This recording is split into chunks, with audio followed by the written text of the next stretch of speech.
Hello and welcome to the Office of Community Services annual training on the fiscal year 2026 application for the Social Services Block Grant, also referred to as SSBG, and the Consolidated Block Grant for U.S. Territories, also known as CBG.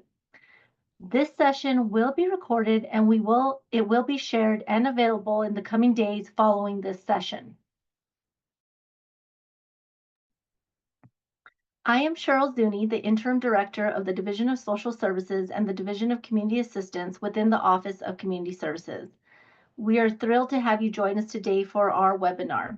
As we get started, I kindly ask each of you to please drop your name, state, or territory in the chat so we can see who is joining us today.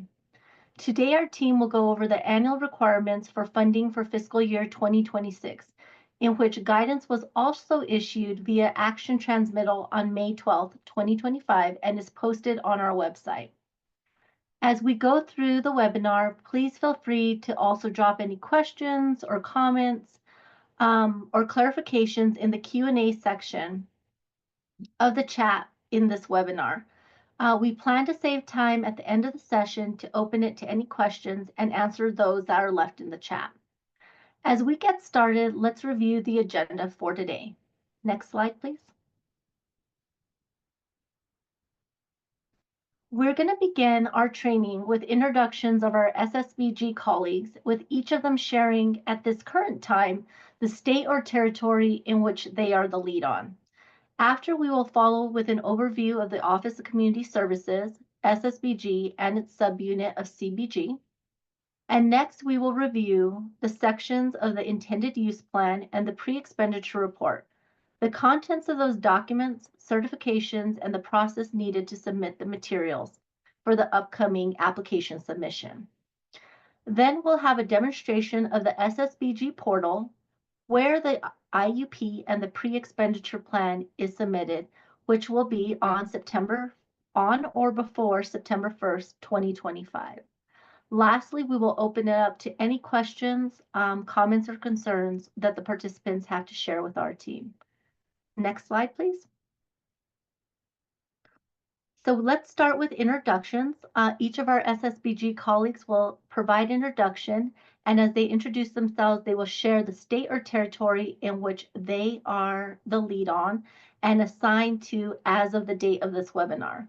We will continue to provide notice of the updated SSBG CBG contacts through our listserv and also a refreshed web presence. However, in the interim, if you have any questions about your SSBG program, please do not hesitate to send any of those inquiries to our SSBG box at ssbg@acf.hhs.gov. We will be also dropping that email box address in the chat today. With that, I will turn it over to Dr. Butler.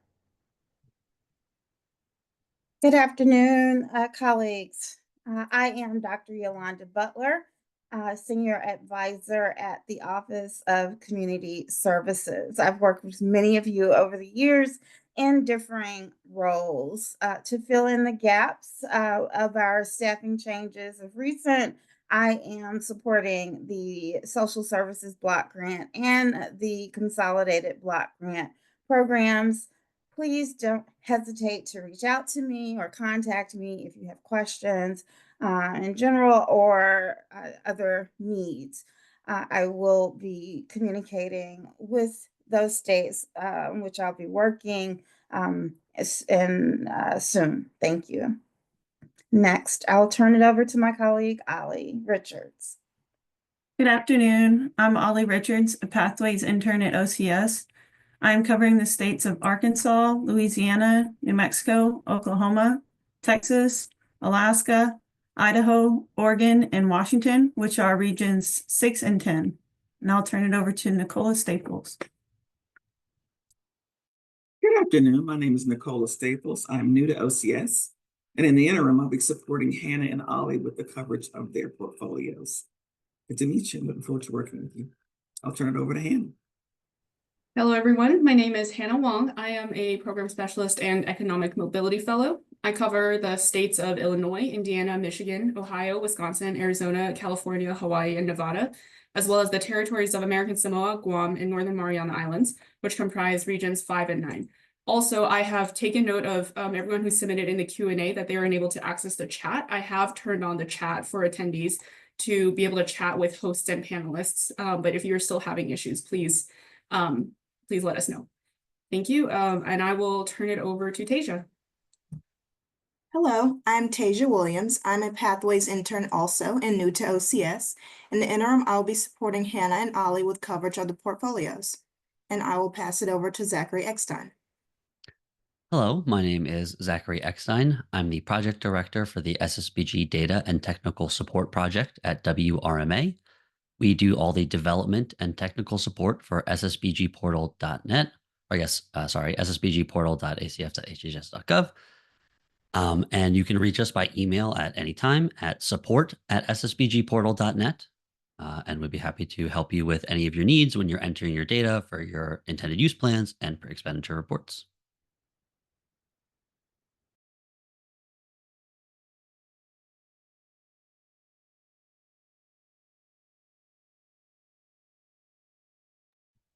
Thank you, colleagues, for that introduction. So next we'll go to our overview about the Office of Community Services and the programs. So the Social Services Block Grant, or SSBG, is part of the Office of Community Services, or OCS. OCS has 4 priority areas. 1, administer high-quality programs that reach those most in need. 2, include voices from the communities impacted in all aspects of services. And 3, support initiatives that transcend silos to address the causes and the conditions of poverty for whole persons. And lastly, 4, ensure that our programs are consistent with the priorities of the administrations. The Office of Community Services other programs include the Community Economic Development Program, the Community Services Block Grant Program, the Low Income Home Energy Assistance Program, the Rural Community Development Program, and all that is in addition to our Social Services Block Grant Program. As you may know, the Office of Community Services also often houses demonstration programs, which provide temporary funding to test priority projects. Those who have been around a while may remember some prior test programs, demonstration programs, such as the Assets for Independence Act Matched Savings Program. We're closing out some similar programs this year, and those are listed in light blue on the slide. And they include the Affordable Housing and Supportive Services Demonstration Program, the Diaper Distribution Demonstration and Research Pilot, and the Medical Legal Partnerships Plus program. Next slide for Ollie. Back to SSBG. The Division Social Services is the OCS unit with federal oversight for the Social Services Block Grant and Consolidated Block Grant. The law creating SSBG is found at the Title 20 of the Social Security Act. The SSBG law allows states and territories to tailor social services programming to their needs and to address each one's unique population needs. SSBG may adjust in-state and territory programming to respond to emergencies, increase in demand, address shortfalls in other programs, grant fundings. The 57 grant recipients include all 50 states, MA Commission for the Blind, DC, Puerto Rico, and the U.S. territories. The Consolidated Block Grant is part of the SSBG specific to U.S. territories. Territories may opt to combine multiple federal programs into one construct. When territories invoke CBG, there's one application only to the SSBG federal office. Territories use all awards of the contributing programs, but adhere only to SSBG's policies. With these grants, they may provide any services as defined by the SSBG law and regulation. Territories can and do operate programs similar to the contributing programs, energy, child well-being, disability services, and more, but are not bound by those other program rules, applications, or laws. What is SSBG? It's a federal grant to states and territories for social services that assist vulnerable populations, including children facing neglect, abuse, or otherwise in need, adults in need, including those with disabilities and seniors, and families facing complex circumstances related to poverty. States and territories use SSBG to improve outcomes and address immediate and long-term needs.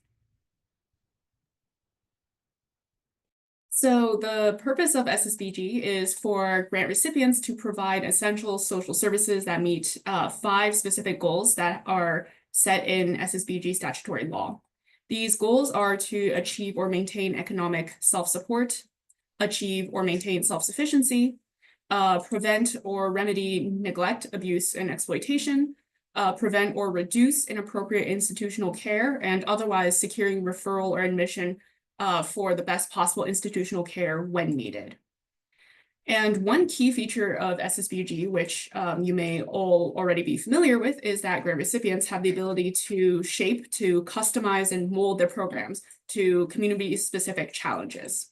So to use a purely hypothetical example, let's say that the state of Arkansas were to experience a weather emergency this month that had severe impacts for senior communities.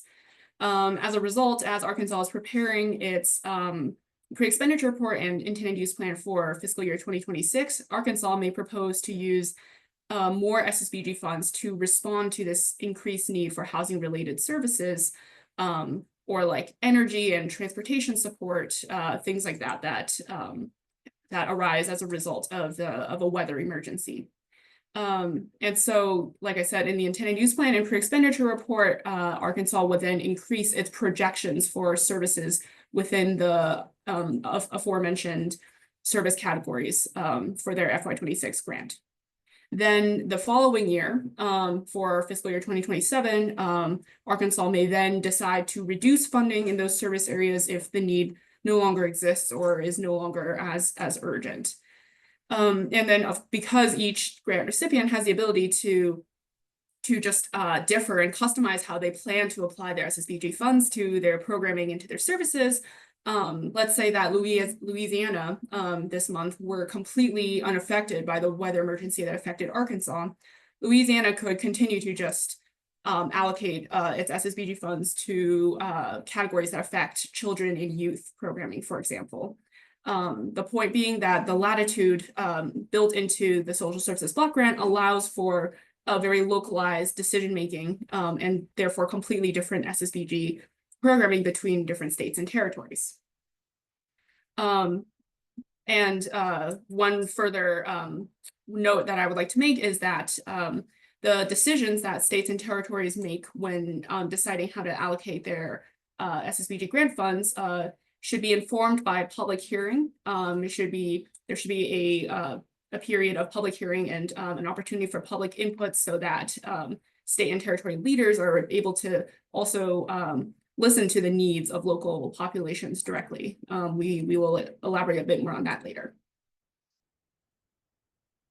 So each year, as I alluded to, you must submit an intended use plan and a pre-expenditure report. That is why you are all here at this webinar today. These materials will project how the state or territory or grant recipient intends to use the social services block grant for the upcoming fiscal year. The IUP and pre-ex also affirm that the authorizing official will honor the criteria set in law and regulations for receiving and administering SSBG awards. What are those criteria? Well, I'm so glad you asked. According to Title 20 of the Social Security Act, as well as 45 CFR Part 96 of the Code of Federal Regulations, which is outlined on this slide, the intended use plan and pre-expenditure report together must accomplish these purposes. They must identify the proposed services for fiscal year 2026. They must project the populations and amount of grant awards for amount of each grant award for each service category, and project the usage of FY 2026 funds and also any carryover SSBG funds from FY 2025. The materials must record the amounts to be transferred from the temporary assistance to needy families or TANF block grant for use under SSBG, as well as identify any carried over TANF funds from FY 2025. They must detail how the 200% income cap will be assured for the usage of transferred TANF funds. They must identify a plan for how to acquire public input and comment on their pre-expenditure report and intended use plan. And they must provide documentation and proof that these hearings and these opportunities for public input were implemented. Must provide proof of audit, and then also discuss any performance and physical oversight by the state or territory as necessary. The intended use plan, or IUP, provides an overview of the local needs and details how the state or territory intends to address those needs. The key objectives of the IUP are to show the plan for SSBG funds and basis, identify the programs prioritized, demonstrate compliance with federal policy, establish efficient planning for grant performance and evaluation, and ensure public engagement in the social services plan. The pre-expenditure report breaks down by service or activity, projected recipients by age, and grant amounts. Now, each state/territory uploads the completed IUP and pre-ex to the SSBG portal. The web location of the SSBG portal is ssbgportal.acf.hhs.gov. We'll add that link to the webinar chat and point out that this link is listed on the action transmittal sent to your SSBG contact and authorized official in May 2025. If you do not have portal access as the person responsible for the IUP/pre-ex submission, add your name and state and territory to the chat or send a message to ssbg@acf.hhs.gov. You may also submit an updated authorized users form to support@ssbgportal.net directly. We will help you gain access and direct you to technical support if there are more complex issues. Remember, upload the IUP and/or fill out the pre-ex templates on the portal for fiscal year 2026. Sometimes mistakes are made and info is placed in the previous year. My colleague from WRMA, Zachary Eckstein, will present a demo of the system's functionalities after we walk through the IUP and pre-ex contents. Your intended use plan application should include 6 appendices. Appendix A, public hearing documentation. Evidence may include scanned copies of the notices from website postings, media articles, or emails to local agencies and the public. Appendix B, signed certifications by the authorized state official for the award. For example, drug-free workplace requirements, environmental tobacco smoke compliance, lobbying regulations, debarment, or suspension. The required certificates are on the SSBG portal under Resources for IUP/pre-ex. Appendix C is proof of an audit. An audit is required at least every 2 years by law. Appendix D is the SF 424M mandatory form. This is the application for federal funds. A fillable PDF is available on the ACF website. Appendix E, most recent TANF ACF-196R form. And Appendix F is optional, is the additional tribal documentation in which you would provide info on how your government works with tribes through consultation, subawards, etc.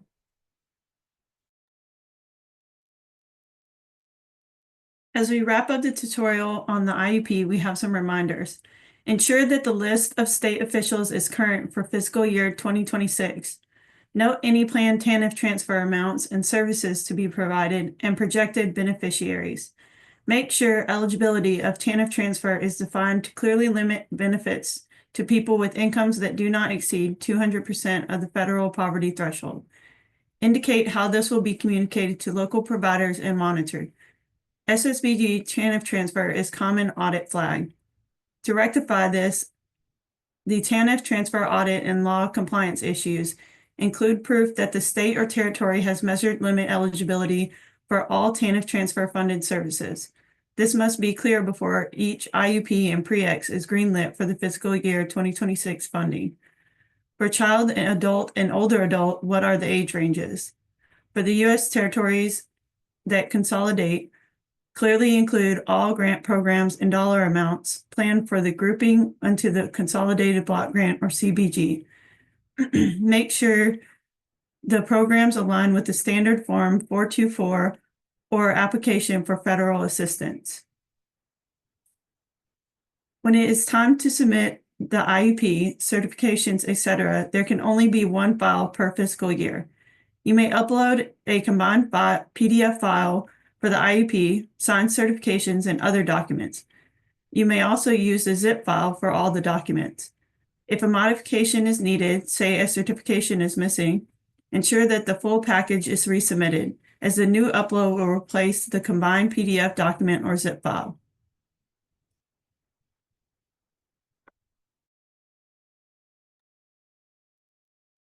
So the pre-expenditure report, which is the second half of this application process, I suppose, it is completed directly within the SSBG portal, which I provided a link to in the webinar chat. You will answer 3 sections when completing the pre-ex. The sections are titled Definitions, Expenditures, and Recipients. I think that a lot of this will be easier for you all to understand once you watch our colleague Zach actually take you through a demo of the portal, but to give you just a purely verbal description of some of the key things you will have to accomplish when filling out your pre-expenditure report. As the grant recipient, you will have to project the following years. You have to project what sort of services you will be using SSBG funds to fund in the following year. There are 29 service categories as defined in 45 CFR Part 96. You will project like which of those service categories you intend to fund services in. And then in the pre-ex, you will also record how much funding you project to spend in each service category. In the pre-expenditure report, you will also be asked to break down the source of that funding in these main categories, which would be the current year, or by that wording, it would mean the upcoming fiscal year SSBG allocations, any carryover SSBG funds, any transfer from the TANF block grant, any carryover from TANF transfer, and then whether any other local, state, or federal funds were used to support any of the services that were funded by SSBG. So all these service categories, as I said, are defined in the Code of Federal Regulations, and they are defined they're listed in the pre-expenditure report. So you just have to fill things out. And we will also ask you in the recipient section to estimate the number of participants you expect or recipients that you expect to receive or partake in these services. Finally, the form will ask you to note whether the services are targeted at children, adults, or seniors. As a reminder, careful planning for the year is linked to SSBG performance and efficiency measures, by which we mean that the pre-expenditure report and intended use plan will be compared with the post-expenditure report that is submitted at the end of the fiscal year. And as a sort of like rule of thumb, planning differences and differences of like less than like 15%, give or take, between the projected amount spent in each service category versus the amount that was actually spent would demonstrate efficient planning. That being said, we do understand that a key feature of SSBG is its ability to be used to accommodate differing and emerging needs, including throughout a fiscal year. So in the event of an emergency, one common example would be, again, like an extreme weather sort of situation. Regular SSBG grant amounts and service projections may be modified by the state or territory during the year to aid in recovery, by which we mean like grant recipients have the ability to go into the SSBG portal and modify their pre-expenditure report directly to reflect significant changes in where they allocate their SSBG funds and how much is spent in respective service categories. Nonetheless, we encourage sort of careful planning to be precise in how SSBG funds will actually be carried out and allocated throughout the year. it may be useful to include some, I suppose, like leeway for and like some resources for emergency services, or just like planning for emergency situations that may come up throughout the year.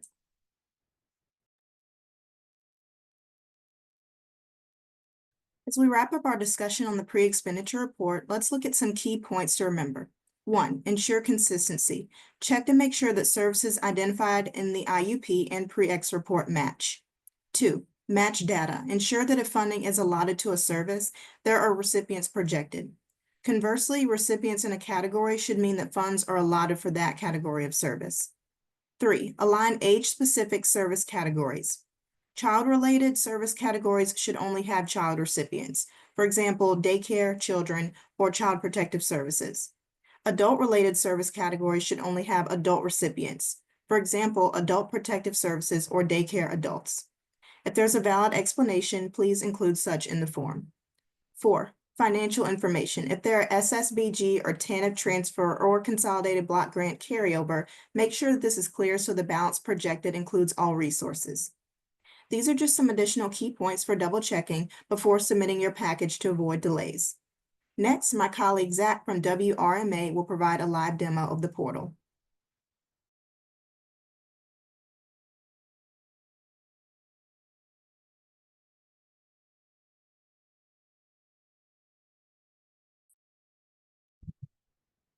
Hello, everyone.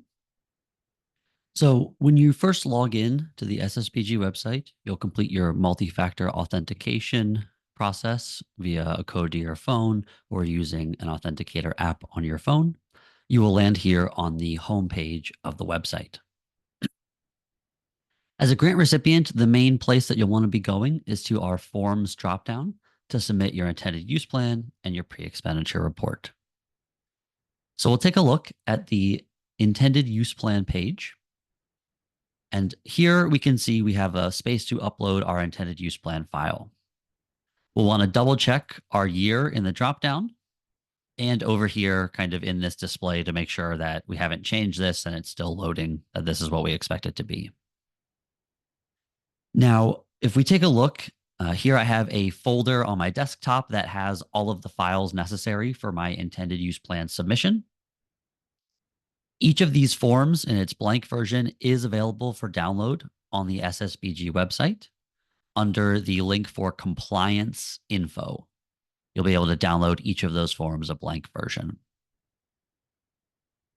Once you have all these forms and you've filled out your intended use plan, which is a form fillable PDF, you'll need to find a way to either combine all of these into one single PDF that retains the form fillable nature of the IUP, or you can take all of these files and place them into a zip folder. To do so, you'll simply select all of the files. I'm clicking and dragging to do so. And then you can click these three dots to compress to zip file, or right click. And in the menu, you'll see compress to, and we can select zip file. Now, whichever file was the main file or the file we right-clicked to create the zip will be the default name. And this will work fine for our test purposes, but you may want to rename this whatever makes sense for your filing purposes. So in our zip file, we have all of the PDFs that we need, the form fillable intended use plan form, as well as all the certifications that we've completed, and we're ready to go. Now, you can click Choose File to go through your file select dialog. You can also drag straight onto that space here, your zip file, and it will select that one as well. Now that we've done so, we'll go ahead and click the Submit button and confirm that we want to submit. And we'll give it a moment to verify that our file has been accepted and hasn't been rejected for a connection reason or a virus detected, etc.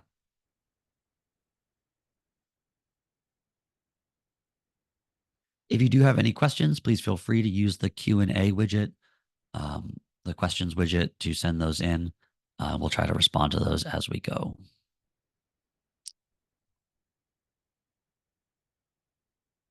Here I am on the test website, so this may take just a moment.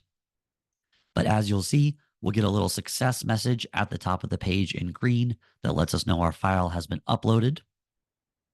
And we will be able to click the View Intended Use Plan button to download the file we just uploaded so we can check it to make sure that what we've uploaded is exactly what we intended. Once you click Submit and Confirm, you will no longer be able to resubmit a new submission unless you complete a request to revise. So on this one, it's very straightforward. We submit our thing and we're here. We're now in the status for review in process, which means our program specialist in OCS has been informed that we have submitted our intended use plan. If we do need to make a resubmission, something was wrong, we were missing a certification, and we noticed, I'm going to click Request to Revise. I'm going to type an explanation in our explanation bubble. And when I click Send Request, that's going to send a request to my assigned program specialist or the general OCS office to let them know that we're requesting to revise our documents. Here we can see our success message that that's been sent. And once that request has been reviewed, they will approve it in OCS and go ahead and update your form to resubmission requested. And when they do so, you'll receive an email to your email connected to your account to let you know that you are ready to come back in and edit your file and resubmit.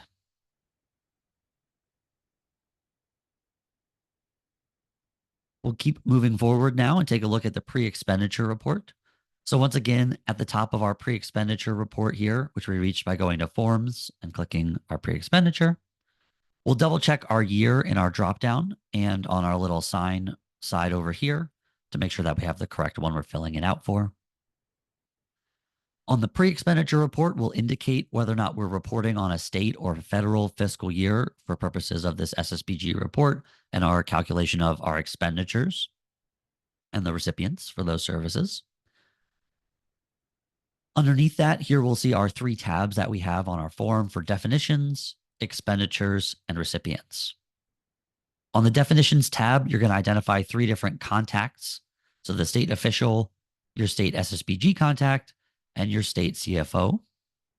You'll enter their information here. Some definitions for child, adult, and family for the services provided in your grant recipient's jurisdiction with your funds. And finally, at the bottom of this tab, we have the assurances. You'll check to assure things like, for example, no carryover will extend beyond the 2-year expenditure period. So if you carried forward funds, you only have that 1 extra year to expend them. And that the TANF funds that you've transferred will follow all of those required rules, such that those funds are only for services provided to children or families whose income is less than 200% of the official poverty line, applicable to a family of that size, and any other requirements for those particular transferred funds and services funded by those. Down at the bottom, the last 2 are just about TANF funds. You know, have you reflected your use of TANF funds in the pre-expenditure report on the expenditures tab? And will those totals match your ACF 196R form, which you submit as an appendix to that intended use plan?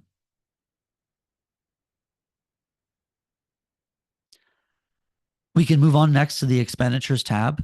Here you can see each of those 29 service categories listed. So coming here across the top for service categories, we have then different funding streams that were expended. So our first one here is going to be your SSBG allocation that you received for this fiscal year. So in our example, this is our FY25 pre-expenditure report. So these are the funds that we are going to be receiving for FY25. Once we submit this application, how we intend to spend those funds is for column number 1.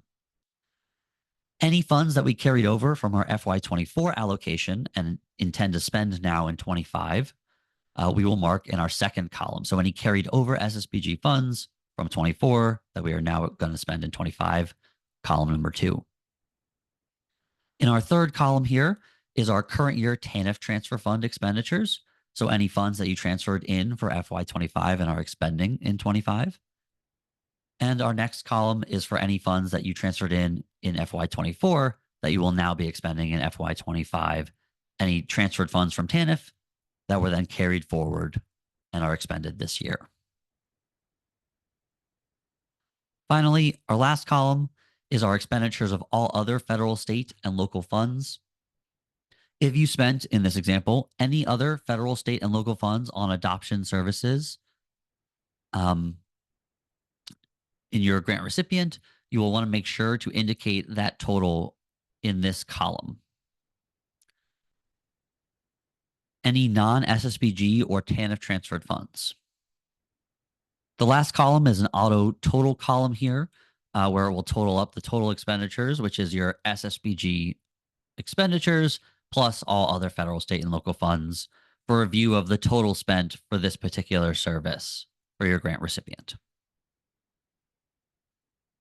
The next items for each row are going to be the provision method, so whether this was provided through a public or private entity or both. And then finally, this last checkbox you must check, and this is to just ask you to double check that you've included all other federal, state, and local funds in this column to make sure you've accounted for all of those spent on that service. You'll go down the sheet for each one of these service categories defined in the Uniform Definition of Services. You can see here we have our totals for the different columns. Then line 31 is for administrative costs. So wherever those funds for administrative costs are coming from, you'll mark those here. And then finally, we have our last total rows and our total SSBG expenditures, which is going to be just the first 4 columns, not including any other federal, state, and local funds. Lastly, for line 34, these are any remaining funds to be carried forward into the next fiscal year. So for example, if you're going to be carrying forward $20,000 of FY25 SSBG funds that you didn't expend, and you plan to expend them next year in FY26, you'll indicate that here.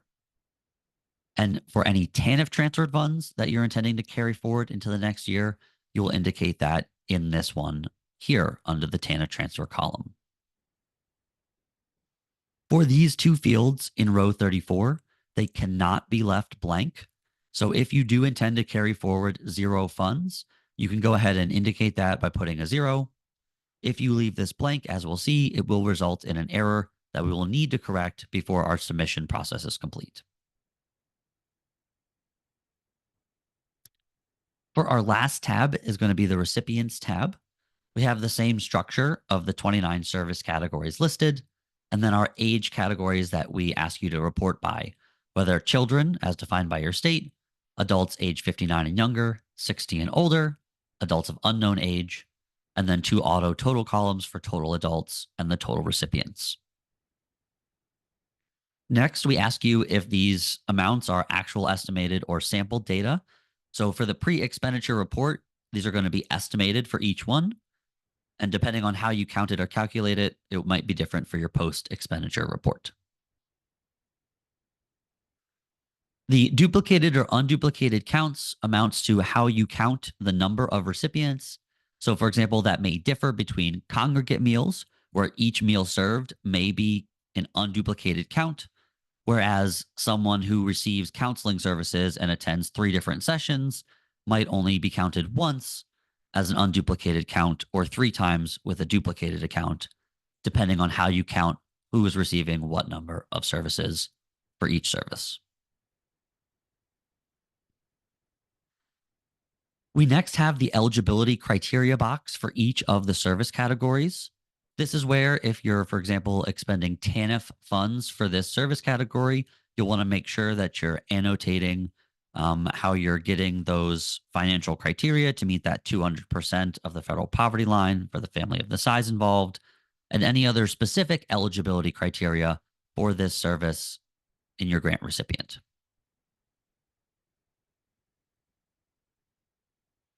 Down at the bottom here, we have a few questions. The first one is going to be from which block grants were these funds transferred? The answer here will always be TANF. And if it is not, please let us know, and we'll work with you to figure out what's going on there and how we can note that. Next, we have please list the source of these funds. This is going to be the double star from the other federal, state, and local funds column. So to the best of your ability, in total, where is these other federal, state, and local funds coming from? Different block grants, different state grants, specific state pools of money, local pools. Any information you can give us is extremely helpful in this area. And then our next comment box here we have is for list other services.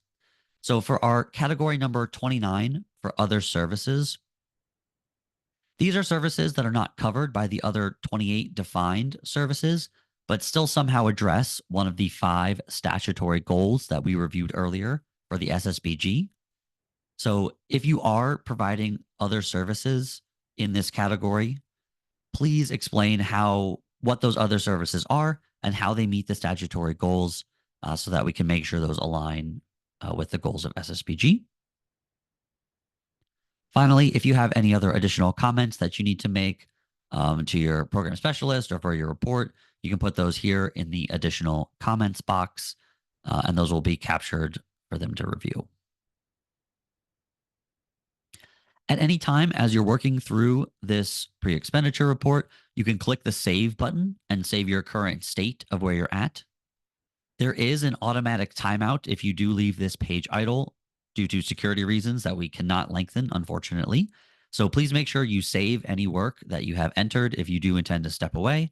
And the next time you log back into the website, the form will be in whatever state you saved it in. Once you're confident you've completed everything on the report and you're ready to submit, we'll click the Submit button and confirm. If we have any errors, we'll see them like this here in red.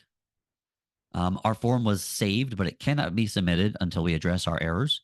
So we're going to take a little look, and we're going to see, first off, we have to make sure we enter any eligibility criteria for case management. So we missed that. And then we also, as demonstrated, we left one of those boxes in line 34 blank. So we'll take a look at those 2 errors. We'll do the line 34 box first. So here, as I said, these line 34 funds to be carried forward cannot be blank. So we'll turn that back to 0. And on our recipients, this was for case management. If we take a look, we said we had 100 recipients of case management. So we'll type some example criteria here and make sure we expend some funds for it here. Now that we've made these corrections to these errors that we found, I'm going to go ahead and try to submit again and confirm.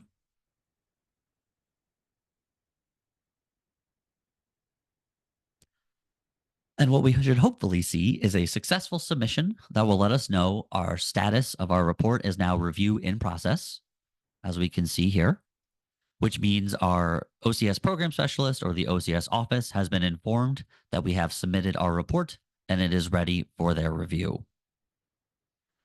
If we do see that we have any mistakes that we need to correct and we can't make any edits after we've submitted, what we can do again is go down to the bottom and click the Request to Revise button. Give our explanation of why we need to revise. I made a mistake, data entry, whatever it may be. We'll send our request, which will send an email to your program specialist or the OCS office. They can review that request and change your report to resubmission requested, which will allow you to edit it. And you should get an email once that status is updated. That pretty much covers everything about the intended use plan and the pre-expenditure report. So again, if you do have any questions, please put them in the question and answer or into the chat. I can see the question and answers panel, but I don't have sight on the chat right now. So if I'm missing any in there, please let me know. Otherwise, I'll just take a look at 1 or 2 more things in the website, and then I'll hand it back over. So a few more things to point out. Again, you can always reach us at support@ssbgportal.net if you have any questions. We're happy to respond to your emails or do even screen share sessions with you to help you walk through the process. If you need to download any of the forms like the IUP or certifications, those are going to be available under the compliance info link. There will be some folders where you can select the items that you need. If you want to review any of the recorded webinars, you can access our playlist on YouTube by clicking the webinars link, and that will open up a new tab with the webinars playlist. And in a few weeks, this one will be directly at the top of that list for you to review. And lastly, if you click on our dashboard button here, what you'll see, and this is our test website, so some of our data is old, but you'll be able to take a look at our SSBG data dashboard to download the national data set for the year you select, and then just kind of basically review the data for each of the states if you so choose. We have this feature on our website as well. And you can filter by particular service category for recipients, or if you want the colors to correspond to expenditures for, let's say, just self-sufficiency services, if you were interested in that. And maybe just TANF funds for self-sufficiency services. You could see who's doing a lot of that. Okay. That's my tutorial. So I'll go ahead and turn it back over to my colleagues at OCS. Thank you very much. And once again, I'll be around to answer any questions if you do have them. Thank you, Zach, for that very thorough overview.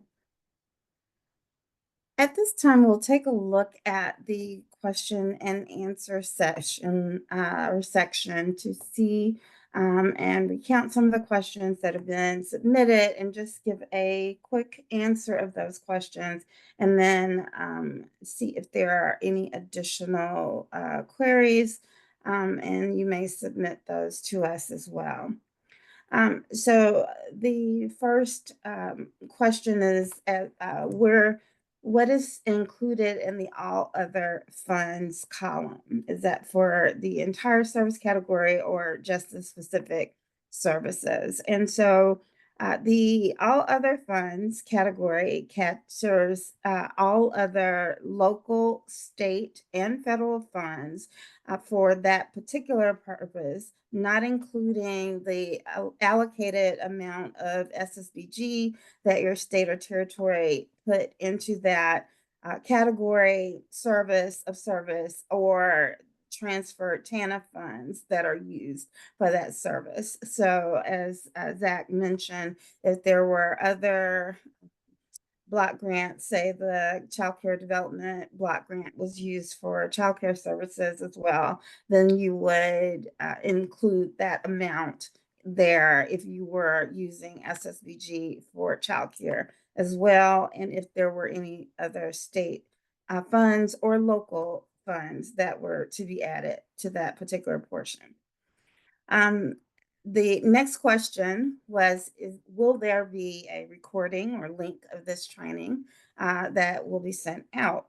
And the answer to that is yes. We will share with you a link to the training as well as a copy of the slides. And there is an ability to access this information on the SSBG portal, which takes you to the YouTube site for our training sessions. So we'll make that easy for you and also share with you a direct link after we have compiled this recording, and we will transmit it to our listserv, and then you may share it with other colleagues who may not have been able to join this call. There was a question for clarification about how to determine or what goes into the all other state funds. And here I offered a summation that you should, to the extent possible, we're asking you to capture any other resources that are used there and we report on that information in our annual report, and it is informative to our oversight committees in Congress and people in the administration who are interested in how these funds for social services are used. I believe that was the last question that we have at this time. In terms of contacts, we're still sort of ironing out as we are adjusting to our staffing changes, and we will make sure that that information is shared with you. If your contact person was not identified today, you should have something from our office shortly as to whom you should reach out. And in the interim, we invite you to send questions to our program email, which is ssbg@acf.hhs.gov. That's ssbg@acf.hhs.gov. And if there are questions that are technical, that is support@ssbgportal.com. Thank you.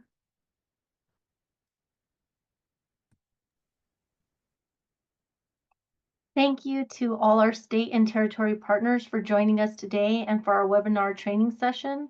We look forward to a successful fiscal year 2026 application period.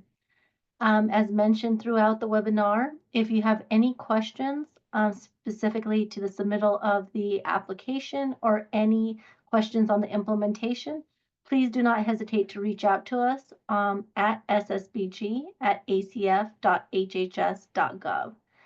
As a reminder, all applications are due on or before September 1st, 2025. So we thank you for participating today and have a wonderful rest of your day.